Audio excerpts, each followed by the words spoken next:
said he couldn't do it. He did it though. I've been chasing demons, watch me hunt them down. I've been sipping holy water from that water fountain. They try to bury me alive, they try to pull me down. But then I dug my way up out that fucking underground. Oh, I still got dirt on my shoulder. I still got work, it ain't over. I can feel the feeling coming closer. I ain't the ordinary soldier.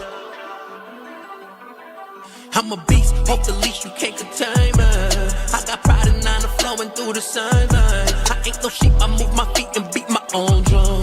I'm a mother flying FIFA 4 form. Mama kicked me out the house, yeah, I was so young.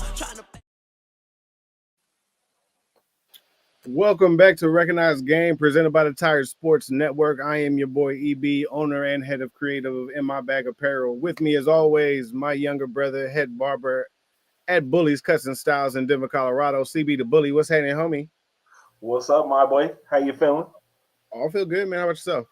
I'm good, man. Good. The finals are set, man. There was a chance that we would have had to wait to see a game 7 this week. That would have been Monday night, but now we know the finals are set. They will tip off Thursday night on ABC.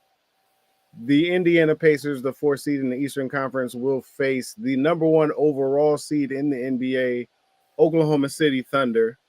Today, I figure we'll go through each of those teams' road to the playoffs, what we're looking for in the finals. We will also make our predictions, and we'll name our all playoff teams. Sound good to you? Let's get into it. That's what I'm talking about. After defeating the New York Knicks in 5 games, the Indiana Pacers are the Eastern Conference champions and will be facing off with the number 1 overall seed, like I said, the Oklahoma City Thunder, and MVP of this regular season and the Western Conference Finals, Shai Gilgeous-Alexander. So on one hand, we have the number 1 overall ranked team in basketball, getting to a somewhat inevitable destination. I know a lot of the pundits around. I think you and myself, did you pick the Thunder at the beginning of the year? Probably. That's what's up. But yeah, lots of people had the Thunder picked up in the finals, so that was kind of a foregone conclusion in a lot of people's eyes. But in the Eastern Conference, a lot of people, especially as the season went on, were saying it's Cleveland and it's the Boston Celtics. So you look at this 4-seed Indiana Pacers team, which every player, coach, person in this organization feels that at some point in their careers they've been overlooked. They got hot at the right time during the season, maybe got a little lucky on the way to the finals, but you have to be lucky and good to make it to the NBA Finals. You hear that every year. So injuries happen. Exactly. That's the league. Have to do with it as well. You know, they take a chomp out of the Big Apple and their rival New York Knicks, beating them to go to their first finals in 25 years, in which they also beat the Knicks to go to. That's the one and only time you'll ever hear me say, shout out Reggie Miller, who was in the building on the call to see the Pacers advance to the finals. Godfather of the Pacers. Godfather of the Pacers. So let's look at this first round for the Thunder. SGA averaged 28, 6, and 5. Thunder made light work of the Grizzlies in the first round. Second round proved to be probably the toughest matchup of the playoffs so far, even with a beaten down kind of Nuggets team. We'll talk about how the Pacers got lucky with injuries and who they had to face and their road to the playoffs in a second, or the finals in a minute. But this could be that one chance where you can say the Thunder got kind of lucky, because sure, you have the Joker, but you have Aaron Gordon, who gave it all he had playing with that hamstring injury, a grade 2, I believe. And then you have MPJ playing with one arm. Jamal Murray, one of a handful of players that got randomly sick throughout the playoffs. And they still took this Thunder team to 7 games. But ultimately, Thunder get it done. They move on to the Western Conference Finals, where they once again made light work of the Minnesota Timberwolves, who didn't get much from Julius Randle, who had been great throughout the playoffs up to this point. Kind of shut him down, and couldn't do it alone. They didn't really have much, firepower. Rudy Gobert couldn't stay on the floor. Naz Reid wasn't hitting shots, but starting to get through it. Like I said, to that inevitable point on their way to the finals. What did you see, and what stuck out to you about the Thunder on the way to the finals? what stuck out to me is they're probably the most complete team in the NBA, and it shows us that you're not just going to get it done with a couple superstars anymore. The whole team as a collective has to be balling and know their assignment collectively to be able to get the job done. I mean, it's going to take less hiccups, and like I said, the players have to know their role, and the Thunder know that. Even when it comes to the defensive players, Caruso with his championship, mentality already, guarding a Jokic, like those are things that you got to do to win series. Win the series after series is, you got to throw things at other teams that they're not going to see coming, and the Thunder are best at executing. And just like we're going to talk about the Pacers, they're just full, complete teams. So, let's move on to the Pacers' road to the finals. First round, they made sure to take advantage of a situation where Dame Lillard goes down with an Achilles injury. They win the first two games of that round on the road. Pascal averages 20 points a game. No help whatsoever for Giannis. Kuzma's a no-show. You don't get much out of Bobby Portis. That they make quick work and get a little lucky with Halliburton averaging about 18 and 12 for that series as well. Then you go into the second round and you see, and that's where you think, where a lot of people thought, and probably us included, that's where it was over for the Pacers. They get to the second round. They're facing the 1 seed overall in the Cleveland Cavaliers. They're not getting out of this round. That's not going to happen. Again, injuries strike. They get super lucky. You have Donovan Mitchell was hobbled. Darius Garland, Evan Mobley, DJ Hunter. Garland was out of game. Jared Allen, like the core of the Cleveland Cavaliers was hurt. And a lot of these, like you said, a handful of these guys missed at least a game. But the Pacers took advantage. Again, only lost game 3, won the first 2 on the road. Gentlemen swept their way to the conference finals, where they would meet up with their rival, the New York Knicks. What were you gonna say? I just said that's wild. Yeah, they got there and they got one game against the number 1 seed in Cleveland. Right, kept in the one game, and then even on the way to the conference finals with the Knicks, them taking advantage of the Celtics losing Jason Tatum. I was gonna say, like, that might be another area where the Pacers got super lucky, because I'm telling you right now, the Celtics would have beat the Pacers. Who's to say? That's the way the cookie crumbles, man. Yeah, we get to these conference finals, and we think this is where we start to think, oh, this is the Knicks' time.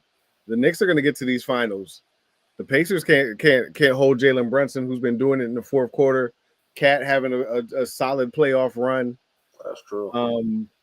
And this is where the Pacers just don't have enough to get it done. But as always, is the question with the Knicks is their depth. And then you add in foul trouble for damn near every game for Karl Anthony Towns, him not really being able to get going. I don't think Mikal Bridges showed up the way he was supposed to for these Knicks either. He didn't show up for what they gave up for him. Exactly. I think DiVincenzo would have put up, probably would have made a couple more shots. I don't know about the defensive end, but they could have used a lot more out of everybody. Outside of Jalen Brunson, really. You don't get a lot on the offensive end out of OG. He drew some defensive assignments, but not a lot out of OG Anunoby, not a lot out of Bridges, as you mentioned. And the tide seemed to turn for them a little bit when they did go a little deeper in their bench, bringing in Landry Shamet and bringing in Dorell Wright, some of these guys to play some minutes. And that's how they were able to steal. They were the only team able to get 2 games out of the Pacers. But inevitably, you look at Pascal Siakam, who rode strong, even number games. He had 39 in game 2, 30 in game 4, and 31 in the clincher. Was that just consistent? Well, kind of. You look at game 1, 3, and 5, you're not getting the same thing out of them. It took those even number games, those big games, for them to close it out in 6, and ultimately that's what they do. And Pascal Siakam is your conference finals MVP on the Eastern side. So was it just luck for the Pacers? It's part of the game. Fuck it. It's real shit. Yeah. All right. So with that said, we know who we got in the finals. Who are you picking? Pacers or Thunder? It's only right. I'm going with the Thunder. Best team in the league, couple years. Feel like it's their time. And I got to go with the West. Understandably so. How many games? This is going 6. You got 6? I got 6 on this one. All right. Well, both of these teams have kind of dealt with bumpy rides and inconsistencies with some of their top tier players throughout the playoffs. They've gotten big games out of guys, but there's been, I think back to game 5 for the Pacers where Halliburton only took like 7 shots on the game, didn't score much. Pascal Siakam didn't have a great game in game 5. J-Dub and Chet have also had their struggles throughout the playoffs on the Thunder side of things. But there's also been, the games of the unsung hero. You brought up Caruso's defense on Nikola Jokic. You also have Nebhard's big fourth quarter to spark that game 1 comeback against the Knicks. Thomas Bryant coming out hot in the second half after somebody went down with an injury for the Pacers in that game 6 clinching game. And both of these cities, man, there's already been the talk about the ratings and these markets and how this won't be good for basketball. Sure, they're I think the 25th and the 21st biggest markets in the NBA. But these fan bases, these arenas, even the teams alone, bro, I really feel like they're 2 of the most complete teams in the league.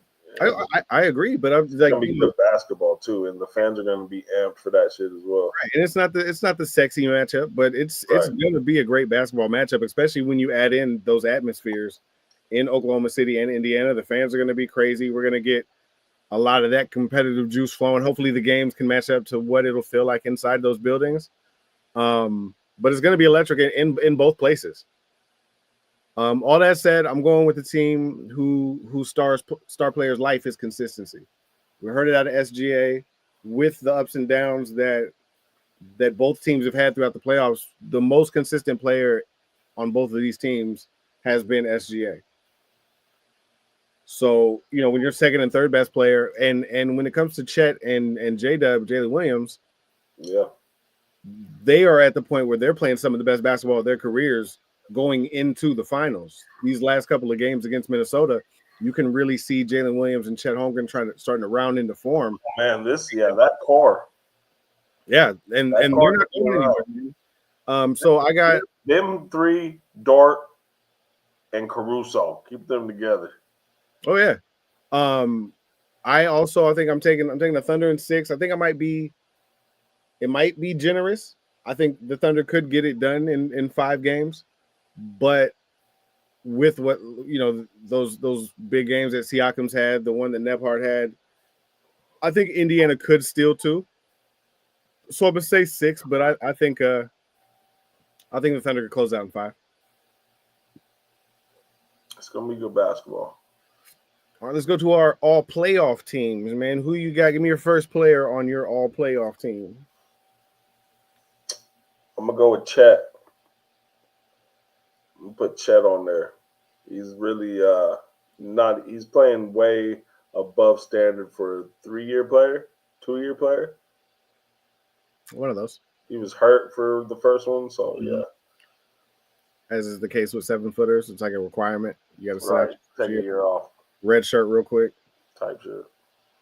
I'm going SGA. Average. He had 36 and 7 for the playoffs so far. Western Conference MVP. Regular season MVP. He's also on mine. Very nice. I also went Jalen Brunson, 29 and 7, Mr. Fourth Quarter, coming in clutch all playoffs. Just couldn't get it done in the conference finals. What you guys think about? We're going all playoffs. Yep. Or just all playoff team. Oh, I'm putting Jokic in there. Oh, absolutely. I got him on mine too. 26, 13, and 8 for the playoffs. Yeah, I'll probably get Chet off of that bitch and put Joker on it. Yeah, real shit. I'm also going. I'm going Jalen Williams. His numbers didn't jump out, but when it counted, They got it done. He was averaging 26 and 5 for the playoffs. That's nothing to sneeze at. Yeah. When SGA couldn't get it done, he could. He's on my list as well. I'm going Eastern Conference Finals MVP, 21, 6 and 3. Pascal Siakam. That's my oh yes, that's fifth. That's my fifth guy. I put Tyrese on there too.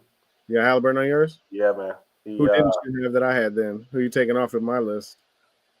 Who am I taking off of your list? Was I got SGA, Brunson. I didn't have Jalen on mine. Taking Jalen off, you're putting on not Jalen Williams, Jalen Brunson. You're taking off Brunson? Yes. You're taking off Brunson. I'll probably take Jalen Williams actually off. Put Jalen Brunson and your boy Hallie. So you got Brunson, Hallie, SGA, Jokic, and Siakam. And Siakam for sure. Siakam's on my list as well.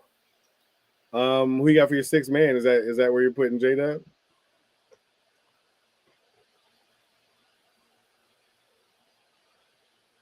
Man, just because I like his spirit, I'm gonna go Aaron Gordon. That's exactly who I put in my sixth man. I liked his spirit this year. I liked him rushing. I liked him rushing James Harden. I liked him playing with the hurt hamstring. I liked him swolled up in the face before the playoffs started. Only 16, 7 and 3 for the playoffs, but what he's been through over the last year and some change. Man. The game-winning dunk, some shit we ain't never seen before. The game-winning tip-in dunk was insane. Then another game winner on top of that to follow that up. So he'll give you what you need on that all NBA playoff team. I think that's a solid list, man. Shout out AG, man. I had to decide on mine because you had Halliburton and Siakam. I had to decide if we're going 2 Pacers or if I'm going 2 Thunder. I guess you did 2 and you kicked Chet off the team. Right. Shit, I had to line up for just the finals. Oh, yeah. I mean, that's not hard to do. And there's like a bigger sample size. We could have said like it was 3 Thunder and 2 Pacers, nigga. Yeah, it'd been wild to say like LeBron or fucking Luka or some shit. Yeah, wanted to. Speaking of, let's get into some rumors.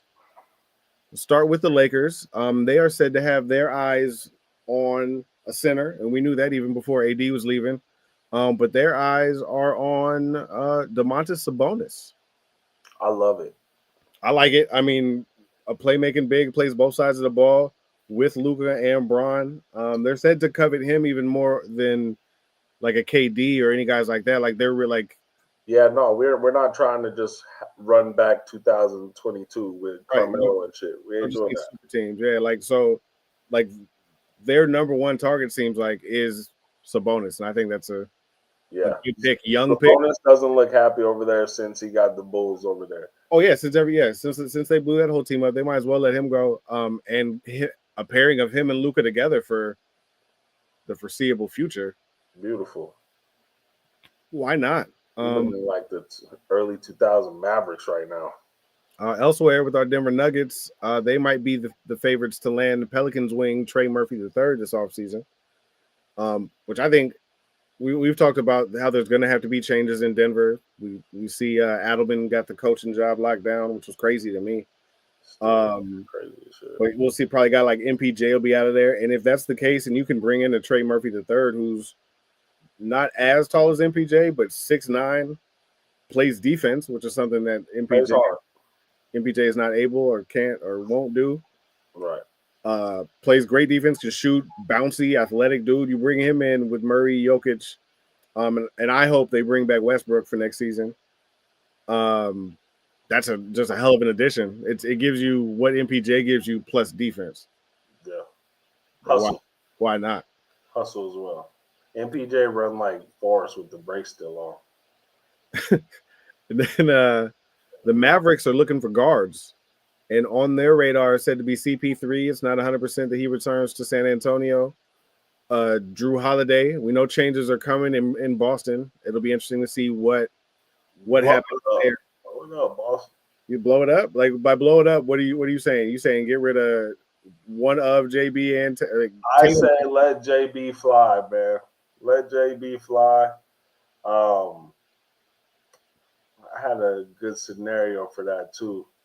You could probably trade JB and Derek White to Milwaukee. Get Giannis over there with Drew again, Tatum. That might be a championship.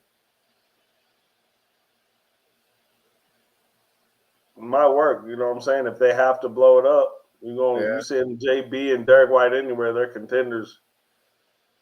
Or, Giannis gets straight up traded for Cat and what's his name? Mikal Bridges. Send them niggas over to Milwaukee. Oh, it's like we talked about it last week. It'll take like 4 players or 2 teams to get a Giannis deal to New York. Yeah. But I would love to see Giannis as a Laker, but now that you say that's a bonus shit, that might help a lot. Mavs are also looking into to Drew Holiday and Lonzo as possible guards to, they won't have Kyrie Irving for a majority of the season. So get some guard play with all the bigs that they have down there and some talented wings. I think a guy like CP3, a little older, I don't think I'd like bank on him as my starter, but he'd be good for players like Derek Lively, PJ Washington, as with Drew Holiday, honestly. So he definitely gets his big man paid wherever he goes. Exactly. And he improves the team. It'll be hard to improve that team without Kyrie, but you can at least stay steady. But don't just pass over that Lonzo Ball either, bro. Like Lonzo with Jason Kidd. Exactly. That might be some shit, and I know his legs getting more under him every day. All right, you bring in Lonzo and CP3. Lonzo's a hell of a point guard. While you're waiting for Kyrie. Yeah.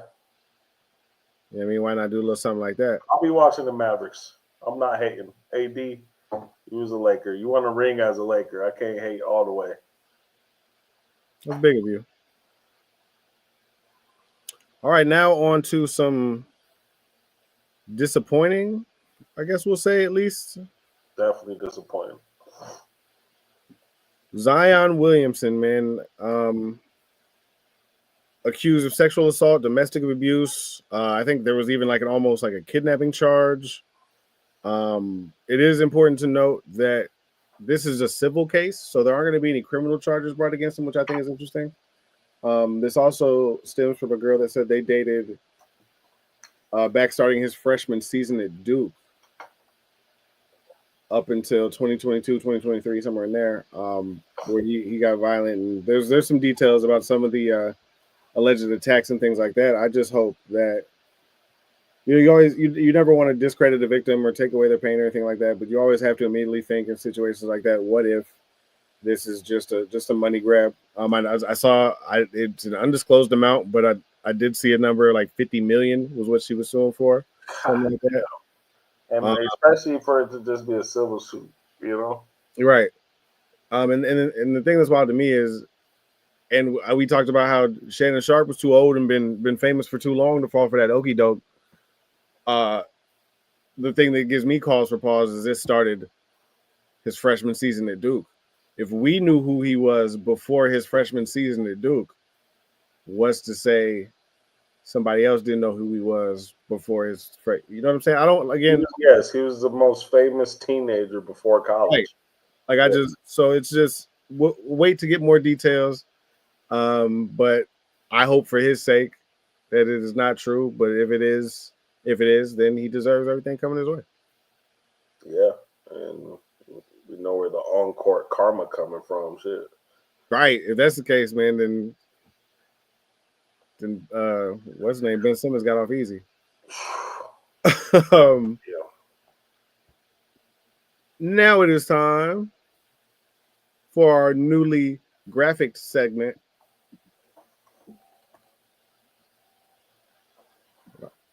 Heat on feet. Heat on feet. All I really got, I didn't have much as far as like actual shoes this week, but I did see. I'm sure you saw the story of Kelsey Plum getting her rookie some Sabrinas. I did see that. She was wearing some old beat down shoes in training camp. What was curious to me, and I know a lot of people were asking the question, was why didn't she just get her some Under Armours? Because Kelsey Plum's an Under Armour player. Yeah, some things that Kelsey Plum be doing, I'll be questioning. Oh no, it's not about Kelsey. So this is the thing. There's a rule in the W that if you don't have a shoe deal like turned in, registered, and agreed to before training camp, you got to wear Nikes. Even if, like, say, like right now, or like the midway point in the season, someone were to sign a new shoe deal and it was agreed upon on and registered, they still wouldn't be able to start wearing that shoe deal until next season. They'd have to finish the season in Nikes. So, like you see Angel Reese, who got a Reebok, obviously, Kelsey Plum, and some of these other players with other brands, those are all pre-approved, and they have to be over $5,000 for their shoe deal or something like that, for them to be it's a whole thing. So, like, a quick call to Sabrina, who got probably the coldest shoe in the W, who happened to wear the same size as Kelsey's rookie, makes it real fucking easy. I'm not mad at it at all. Then no, not even a little bit. You gotta wear some Nikes, and Sabrina gonna hook it up. Come on. Kelsey getting to a new team too, showing her leadership over there with the LA Sparks. So shout out Kelsey Plum for getting a rookie some Sabrinas, man. They're gonna do something. They're gonna do something with that squad over there. Oh, yeah. Kia Jackson over there. Cam Brink. I like that squad, man. Oh yeah. What you got? Heat on feet, man. I'm looking at the AE2s and I've changed my mind. Thought they were gonna be trash, but they're looking kind of cold. And the colorway I saw with the old school Minnesota jersey with the trim with the pine trees, cold. I had to bring it up. AE2s with the throwback jersey is fire. Anthony Edwards is a good basketball player. Wish he was better, man. Shit. See him in the finals right now, but he plays. He's good at basketball. It seems like they got the old heads out of here when it comes to the Western Conference and Eastern Conference and finals nowadays. It's not over for LeBron. He's still got a good 3 years in him. You're ridiculous. That's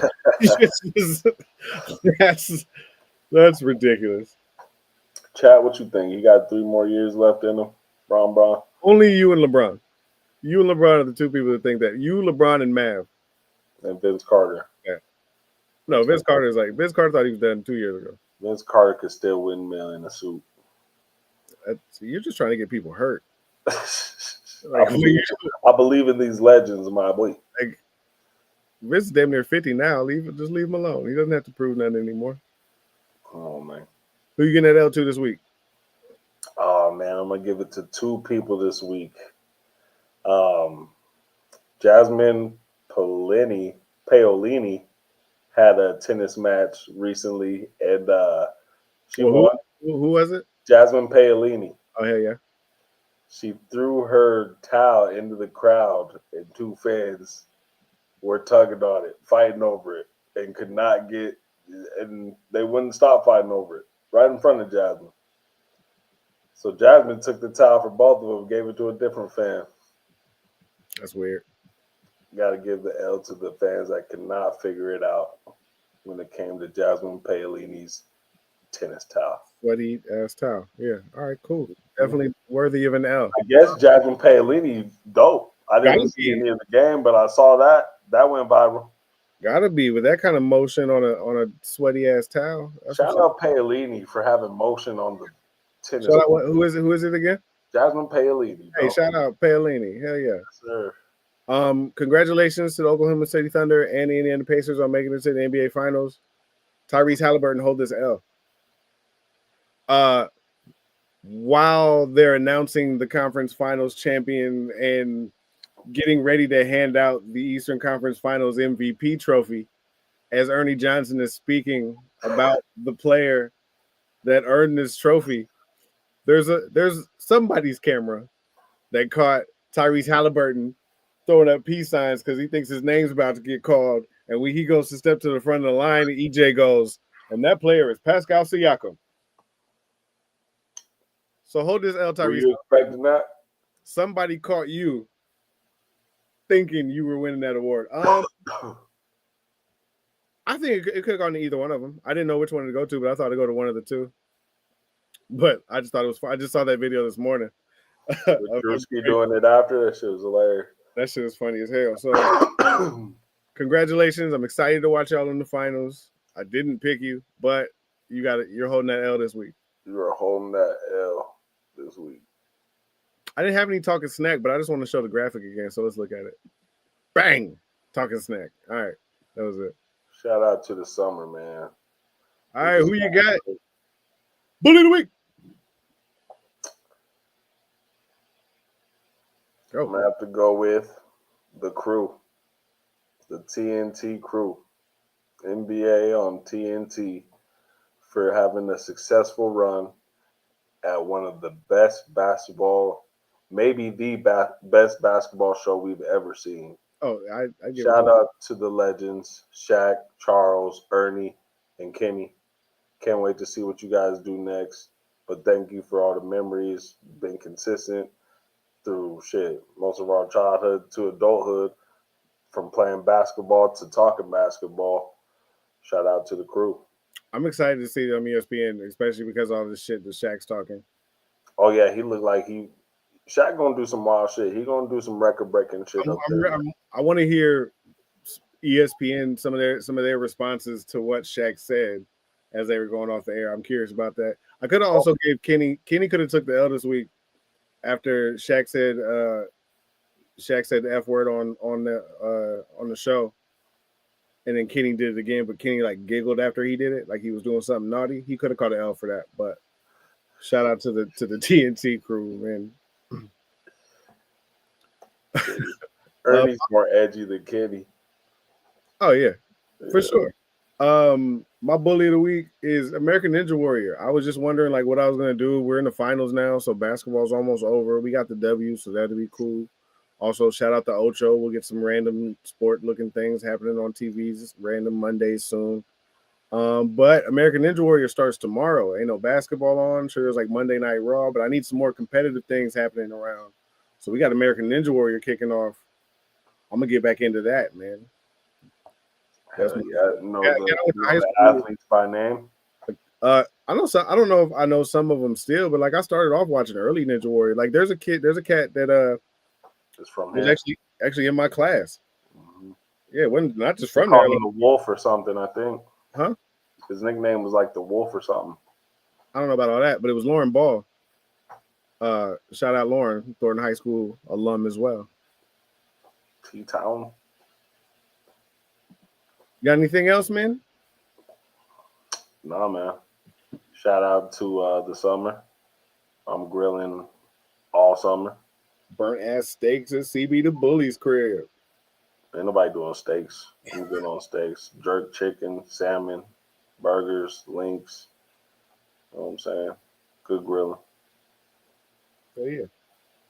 Thank y'all for joining us. Make sure you like, follow, share, subscribe. That QR code down there at the bottom will send you everywhere, including, and listen carefully if you're in the Denver, Colorado area, that QR code also gets you the Bullies Cuts and Styles. We've heard, I don't rant about it too much on our show, but I'll be over on Mac's show every now and again. We got to make sure we shout out CB the Bully. He's making sure some of y'all ain't lonely. So if you're in the area or you plan on being in the Colorado area, wait to get your haircut till you get there. Hit that QR code.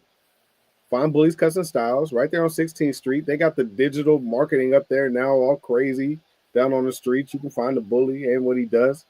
So go holler at that. You can also find In My Bag Apparel with that QR code there.